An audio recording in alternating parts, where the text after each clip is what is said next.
اسی سے اسیر بنا ہے، اسیر تو کسی کا نہیں ہوتا۔ عبرانی میں اللہ کے لیے ہے، اور اسرائیل کا ترجمہ ہے عبداللہ، اللہ کا غلام، اللہ کے ساتھ بندھا ہوا، اس کی اطاعت کے قلاقے کے اندر۔ یہ اسرائیل یہ لقب ہے حضرت یعقوب علیہ السلام، ان کے 12 بیٹے تھے، 12 بیٹوں سے جو نسل چلی وہ بنی اسرائیل، انہیں میں حضرت موسیٰ کی بعثت ہوئی ہے، تورات میں دی گئی، پھر یہ ایک بہت بڑی امت بنے گی۔ ان پر 4 انوار آ چکے تھے قرآن مجید کے نزول کے وقت، 2 مرتبہ اللہ کی رحمت کی بارشیں ہوئی، انہیں عروج نصیب ہوا، 2 مرتبہ ان کی دنیا پرستی، شہوت پرستی، اللہ کے احکام کو کسی کچھ ڈال دینے کی سزا میں عذاب کے کوڑے اوپر پر سے، اس کا ذکر آیا سورہ بنی اسرائیل کے پہلے رکوع۔ اس وقت جب کہ قرآن نازل ہو رہا ہے، اس وقت وہ اپنے اس زوال کے دور میں تھے۔ حال یہ تھا کہ حضور صلی اللہ علیہ وسلم کی بعثت سے پہلے ہی سیکنڈ ٹیمپل بھی شہید کیا جا چکا تھا، گرایا جا چکا تھا۔ حضرت سلیمان نے جو بنایا تھا ہیکل سلیمانی، جس کو یہ فرسٹ ٹیمپل کہتے ہیں، اسے نیبوکدنیزر نے گرا دیا تھا حضرت مسیح سے بھی کئی سو سال پہلے۔ لیکن اس کے بعد پھر یہ رومنز نے سن 70 عیسوی میں حضور کی ولادت سے 500 برس پہلے ان کا یہ یروشلم تباہ و برباد ہوا، اس میں لوگوں کو قتل کیا گیا، قتل عام ہوا، اور سیکنڈ ٹیمپل بھی گرا دیا گیا، جو اب تک گرا پڑا ہوا ہے۔ صرف ایک ویلنگ وال ہے جس کے پاس جا کر یہودی جو ہے ماتم کر دیتے ہیں، روتے ہیں، اور اب وہ بنانے پر تلے ہوئے ہیں اپنا 3rd ٹیمپل، اس کے نقشے بن چکے ہیں، بلو پرنٹ بن چکے ہیں۔ لیکن بہرحال جس وقت قرآن نازل ہو رہا تھا یہ بہت ہی پستی میں تھے، اس کے بارے میں فرمایا اے بنی اسرائیل ذرا یاد کرو میرے اس انعام کو جو تم پر ہوا۔ وہ انعام کیا ہے؟ میں نے تمہیں اپنی کتاب دی، نبوت سے سرفراز فرمایا، اپنی شریعت تمہیں عطا فرمائی، تمہیں داؤد، تمہارے اندر داؤد اور سلیمان جیسے بادشاہ اٹھائے، جو بادشاہ نہیں تھے نبی بھی تھے۔ وَأَوْفُوا بِعَهْدِي، اور میرے وعدے کو پورا کرو تاکہ میں بھی اپنے وعدے کو پورا کروں۔ یہ وعدہ ہے وہ کتاب استثناء بھی ہے اولڈ ٹیسٹمنٹ کی، اس کے 18ویں باب کی آیت نمبر 18-19 میں حضرت موسیٰ سے خطاب کر کے اس میں اللہ نے الفاظ فرمائے، میں ان کے بھائیوں میں سے تیرے مانند ایک نبی برپا کروں گا اور اس کے منہ میں اپنا کلام ڈالوں گا، اور وہ وہی کچھ بتائے گا جو میں اس سے کہوں گا۔ یہ گویا کہ حضرت موسیٰ علیہ السلام کی امت کو بتایا جا رہا تھا کہ نبی آخر زمان آئیں گے اور تمہیں انہیں قبول کرنا۔ قرآن مجید میں اس کا بڑا تفصیلی ذکر سورہ اعراف میں آئے گا انشاءاللہ، لیکن یہاں فرمایا اوفوا بعہدی، اوفوا بعہدی، تم میرا عہد پیرا پورا کرو، میرے اس نبی کو تسلیم کرو، اس پر ایمان لاؤ، اس پر خدا پر لبیک کہو، تو میں تمہیں میرے انعام و اکرام اور برکت دے دوں۔ وَإِيَّايَ فَارْهَبُونِ، اور صرف مجھ سے ڈرو۔ وَآمِنُوا بِمَا أَنزَلْتُ مُصَدِّقًا لِمَا مَعَكُمْ، اور ایمان لاؤ اس پر جو میں نے نازل کیا ہے، کہ تمہارے پاس جو تورات ہے اس کی تصدیق کرتے ہوئے آیا۔ اس کے 2 معنی ہے، تو قرآن تصدیق کرتا ہے تورات کی اور انجیل کی، فیہا ھدی ونور، فیہ ھدی ونور، اور دوسرے یہ کہ قرآن اور محمد صلی اللہ علیہ وسلم ان پیشین گوئیوں کے مصداق بن کر آئے ہوئے جو تورات میں تھے، اللہ وہ پیشین گوئیاں جھوٹی ثابت ہوتی ہیں، ان کے مصداق کون ہے؟ قرآن اور محمد صلی اللہ علیہ وسلم، دونوں معنی اس کے ہیں۔ وَآمِنُوا بِمَا أَنزَلْتُ مُصَدِّقًا لِمَا مَعَكُمْ وَلَا تَكُونُوا أَوَّلَ كَافِرٍ بِهِ، دیکھو تم نے سب سے پہلے ان کا کفر کرنے والے نہ بن جاؤ، تمہیں تو سب کچھ معلوم تھا، تم تو منتظر تھے، تم تو آخری نبی کے انتظار میں تھے، ان کے حوالے سے دعائیں کیا کرتے تھے کہ اللہ اس نبی آخری زمان کے واسطے سے ہماری مدد فرماؤ، کافروں کے مقابلے میں ہمیں فتح عطا فرما۔ یہ آئے گا آگے چل کر اسی سورۃ بقرہ کے، لیکن اب تم ہی سب سے بڑھ کر کافر ہو گئے، تم ہی سب سے بڑھ کر دشمن ہو گئے۔ وَلَا تَكُونُوا أَوَّلَ كَافِرٍ بِهِ وَلَا تَشْتَرُوا بِآيَاتِي ثَمَنًا قَلِيلًا، اور دیکھو میری ان آیات کے عوض حقیر سی قیمت قبول نہ کرو۔ یہ آیات الہیہ ہیں، ان کو رد کر رہے ہو، اس لیے ہماری مسندیں، ہماری حیثیت، ہماری چودراہٹیں کہیں اوپر کوئی آنچ نہ آ جائے، حقیر سی چیزیں، صرف اس دنیا کا سامان اس کے سوا کچھ نہیں۔ وَلَا تَشْتَرُوا بِآيَاتِي ثَمَنًا قَلِيلًا وَإِيَّايَ فَاتَّقُونِ، صرف مجھ سے تقوی اختیار کرو، میرا تقوی۔ وَلَا تَلْبِسُوا الْحَقَّ بِالْبَاطِلِ وَتَكْتُمُوا الْحَقَّ وَأَنْتُمْ تَعْلَمُونَ، اور نہ گڈبڈ کرو حق کے ساتھ باطل کو، اور مت چھپاؤ حق کو، ذرا حالانکہ تم جانتے ہو۔ یہ بات اچھی طرح جانتے بوجھتے کرو، ایک غلط نہیں کرنا، وہ ضلالت سے گمراہی ہے، ایک جان بوجھ کر کرنا، حق کو پہچان کر اسے رد کرنا، یہ پھر اللہ تعالیٰ کے غضب کو دعوت دینا، رعایت اللہ اس کے غضب کو دعوت دینا ہے کہ حق کو پہچان کر اس کی طرف وانتم تعلمون۔ علماء یہود قرآن مجید میں آگے چل کر آئے گا، ایسے پہچانتے تھے محمد کو اور قرآن کو جیسے اپنے بچوں کو، یعرفونہ کما یعرفون ابناءہم، ایسے پہچانتے جیسے کہ وَأَقِیمُوا الصَّلَاةَ وَآتُوا الزَّکَاۃَ، دیکھو نماز قائم کرو، زکات ادا کرو، وَارْکَعُوا مَعَ الرَّاکِعِینَ، اور جھکنے والوں کے ساتھ جھکو۔ یہ اول تو رکوع کو انہوں نے اپنے ہاتھ سے خارج کر دیا، ثانیاً باجماعت نماز ان کے ہاں ختم ہو گئی، وَارْکَعُوا مَعَ الرَّاکِعِینَ، باجماعت نماز کی طرف اشارہ۔ أَتَأْمُرُونَ النَّاسَ بِالْبِرِّ وَتَنْسَوْنَ أَنفُسَکُم، کیا تم لوگوں کو نیکی کا حکم دیتے ہو، تقویٰ کی، پارسائی کی تعلیم دیتے ہو؟ میں کہہ رہا ہوں کہ اصل میں مخاطب کون ہے؟ علماء یہود۔ اس آیت سے ثابت ہو گیا عالم ہمارا بھی جب بھی کھڑا ہوگا اونچے سے اونچا بات کہے گا، اعلیٰ سے اعلیٰ بات کہے گا۔ اکثر بیشتر کا حال یہ ہے کہ ان کا اپنا کردار دیکھیے تو کوئی مناسبت ہی نہیں اس سے بات کہہ رہا ہے، یہ لوگوں کو دعوت دے رہا ہے، اس کو خدا نہیں، میری جماعت میں تو علماء یہود کا کردار بن چکا ہے۔ أَتَأْمُرُونَ النَّاسَ بِالْبِرِّ وَتَنْسَوْنَ أَنفُسَکُم، کیا تم لوگوں کو نیکی کا حکم دیتے ہو اور صرف اپنے آپ کو بھول جاتے ہو؟ وَأَنْتُمْ تَتْلُونَ الْکِتَابَ، یہ سب کچھ تم کر رہے ہو اس حال میں کہ کتاب پڑھتے نہیں ہو، تورات پڑھتے ہو۔ صاحب تورات ہمارے بھی بہت سے علماء کا علماء سود نے ہم کہتے ہیں یہ ہو چکا ہے، خود بدلتے نہیں قرآن کو بدل دیتے ہیں، یہ کس نے اتفاق کیا ہے؟ ہم نے توفیق۔ وَإِذْ نَجَّيْنَاكُمْ مِنْ آلِ فِرْعَوْنَ يَسُومُونَكُمْ سُوءَ الْعَذَابِ يُذَبِّحُونَ أَبْنَاءَكُمْ وَيَسْتَحْيُونَ نِسَاءَكُمْ وَفِي ذَلِكُمْ بَلَاءٌ مِنْ رَبِّكُمْ عَظِيمٌ۔ اس میں چونکہ پہلی مرتبہ لفظ آل فرعون فرعون آ رہا ہے. جیسے بنی اسرائیل کی ہم نے پوری وضاحت کی، اسی طریقے سے آل فرعون کا مفہوم بھی معین کر لیجیے. فرعون یہ ایک طرح کا لقب ہے کہ جو مصری شہنشاہوں کا تھا، جیسے قیصر روم یا ایران کے لیے کسرا یا روس کے بادشاہوں کا ذات مختلف جو ہے یہ تبع یہ تبابع آ رہے ہیں یمن کے، اسی طریقے سے فرعون. لیکن یہ وہی لوگ تھے جو اصل تھے مصر کے رہنے والے قبطی. باقی جو باہر سے لوگ آ کر حکمران ہو گئے تھے انہیں فراعنہ نہیں کہا گیا، یہ ان کا اسی لیے لقب نہیں ہے. یہ قرآن مجید نے بھی سورہ یوسف میں کہیں لفظ فرعون استعمال نہیں کیا. وقال الملک، کہا بادشاہ. یہ انہیں تاریخ والے بھی کہتے ہیں، یہ علیحدہ ایک تھا معاملہ، ان کو ہکسوسٹنگز کہتے ہیں، چرواہے باز. آل کے لفظ کو بھی سمجھ لیجیے کہ یہ لفظ جو ہے ہمارے ہاں خاص طور پر اہل تشیع نے اس کو ایک مفہوم دے دیا ہے کہ آل محمد صلی اللہ علیہ وسلم سے مراد جو ہے وہ صرف حضرت علی کی نسل جو ہے وہی آل محمد میں شامل ہے رضی اللہ تعالیٰ عنہ. لیکن یہ بات صحیح نہیں ہے. آل کا اصل لفظ جو ہے وہ اس کا مفہوم ہے اعلیٰ یعولو، اور آبا یعوبو سے یہ بہت قریب ہے. آبا یعوبو لوٹ آئبونا تائبونا لربنا حامدون. جب سفر واپس آتے تھے حضور صلی اللہ علیہ وسلم تو گھر میں داخل ہوتے ہوئے جو آپ کی زبان الفاظ کہتے تھے اللہ کے شکر کے، اس میں آئبونا تائبونا، ہم لوٹ کر آ رہے ہیں اپنے رب کی طرف توبہ کرتے ہوئے. یعنی گھر میں گھر کے والوں کی طرف بھی آ رہے ہیں، اپنے رب کی طرف بھی. ہر وقت انسان کو توبہ کرنی ہے. تو آبا یعوبو اعلیٰ یعولو لوٹ، اسی سے لفظ تعمیل بنا ہے، کسی شے کے اصل مفہوم کی طرف اسے لوٹانا، یہ تعمیل ہے. اس کی وضاحت جو ہے میں تعارف قرآن کے ضمن میں تفسیر اور تعمیل کے فرق میں اس لفظ کی وضاحت چکا ہوں. تو آل کہتے ہیں کسی بڑی شخصیت کے تمام متبعین منتسبین جو بھی اس کی طرف اپنے آپ کو منسوب ہے. بڑے بڑی شخصیتیں ہیں، بڑی ان کا مقام و مرتبہ ہے، تو ان کے اقدام ہیں، وہ فقاہ ہیں، ان کے اعوان و انصار ہیں، ان کے منتسبین ہیں، ان کے عقیدت مند ہیں، وہ سب کے سب اس کی آل شد، جو بھی ان کے تابعین ہیں اور جو بھی ان کی طرف اپنے آپ کو منسوب ہے. اس معنی میں آل فرعون کا مطلب جو ہے وہ ہے فرعونی، فرعون والے، فرعون کے متبعین، فرعون کے لاؤ لشکری، فرعون کے قوم کے سردار. اس معنی میں قرآن مجید میں لفظ آیا ہے بار بار، اور اسی لفظ کی در حقیقت نفی ہو جاتی ہے کہ آل فرعون سے مراد صرف فرعون کی نسل نہیں، بلکہ یہ کہ وہ تمام قوم جو ہے اس کے اندر جو ان کا وہ طبقہ تھا جو سرداروں کا طبقہ، ملاؤ جو ان کے سردار تھے، جو درباری تھے، اور جو بڑے بڑے ان کے سپہ سالار تھے، بڑے فوجی جو ہے ان کے منصبدار تھے، ان سب کو آل تھا. اس سے لفظ جو ہے اس کے قریب یہ اہل، اہل کسی بھی شخص کے گھر والے جو ہے وہ اہل. یہ آل اور اہل ویسے تھوڑا سا فرق ہے. اور اسی میں اہل و عیال والا جو لفظ ہے، اعلیٰ یعیلو کا مطلب بھی ہوتا ہے عیال دار ہونا، اور اس کے اندر تندرستی کا مفہوم بھی ہے، اس لیے کہ جس کی زیادہ اولاد ہو جائے گی ظاہر بات ہے کہ اس کے اوپر معیشت کا بوجھ زیادہ پڑے گا، معاش کے لیے اسے زیادہ بھاگ دوڑ کرنی پڑے گی. تو اعلیٰ یعیلو جو ہے اس کا مفہوم بھی. تو یہ الفاظ جو ہے عربی زبان میں جو جن کے مادے قریب ہوتے ہیں مفہوم کے اعتبار سے بھی ان میں بڑا قرب ہوتا ہے، ان میں نسبت ہوتی ہے. تو آل فرعون سے مراد یہ جو مصر کا اس وقت کا حکمران تھا. یہ میں جیسا کہ پہلے بھی عرض کر چکا ہوں کہ 200-250 یا 150-200 برس تو گزرے ہیں ان بنی اسرائیل کے مصر میں بڑے ٹھاٹ کے ساتھ، آرام کے ساتھ، عیش کے ساتھ. پھر وہاں ایک انقلاب آیا ہے جس کو آج کی اصطلاح میں ہم کہہ سکتے ہیں نیشنلسٹ ریولوشن. پھر وہاں کی جو اپنے قوم کے لوگ تھے انہوں نے اس کا پستہ الٹ دیا حکومت کا. ایک سوسٹنگز کی بادشاہی ختم ہوئی، ان کو وہاں سے مار بھگایا گیا. ظاہر بات ہے جو ان کے مراعات یافتہ طبقات تھے جو سابقہ بادشاہوں کے، اب وہ معاف ہو گئے، ان پر اعتاب، لہٰذا وہاں سے پھر ان پر تنگی سختی کرنی شروع کی گئی، اور ان کے لیے جو ہے ہر طرح کی ایکسیکیوشن، ان کو اپنے نوکر چاکر بنا لیا، ان سے کھیتوں میں کام دیتے تھے، انہی سے یہ جو ہے تعمیرات کے اندر کام دیتے، بیگار یہ سارا کام جو ہے اس کو آج کی اصطلاح میں ہم سمجھ سکتے ہیں کہ جیسے کہیں پر اس طرح کا کوئی اگر نیشنلسٹ ریولوشن آتا ہے تو پھر سابقہ جو بھی حاکم تھے یا جو اونچے طبقات تھے ان کے خلاف ایک انتقامی جذبات پیدا ہوتے. لہٰذا یہ دور تھا کہ جس میں جب انتہائی شدت پیدا ہوئی تو اللہ تعالیٰ نے پھر حضرت موسیٰ علیہ السلام کو مبعوث فرمایا تاکہ ان کی نجات کا ذریعہ. وَإِذْ نَجَّيْنَاكُم مِّنْ آلِ فِرْعَوْنَ يَسُومُونَكُمْ سُوءَ الْعَذَابِ، جبکہ ہم نے تمہیں نجات دی فرعونیوں سے، قوم فرعون سے، فرعون کے سرداروں سے. ساما یسوم کہتے ہیں کسی کو پریشرائز کرنا، دبانا، جس کے لیے قرآن مجید میں دوسری جگہ پر مستضعفین کا لفظ آیا، جنہیں دبا دیا جائے. تو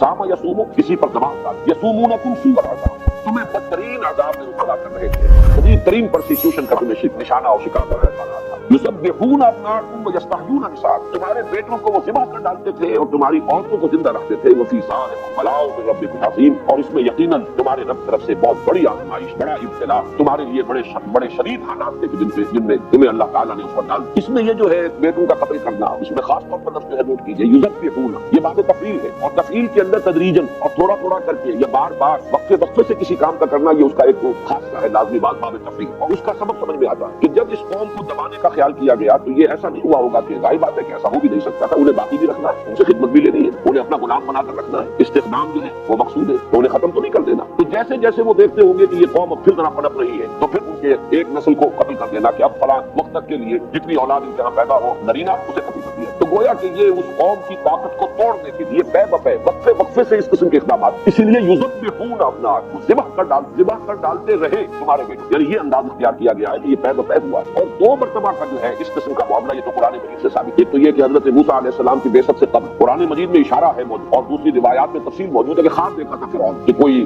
ایسا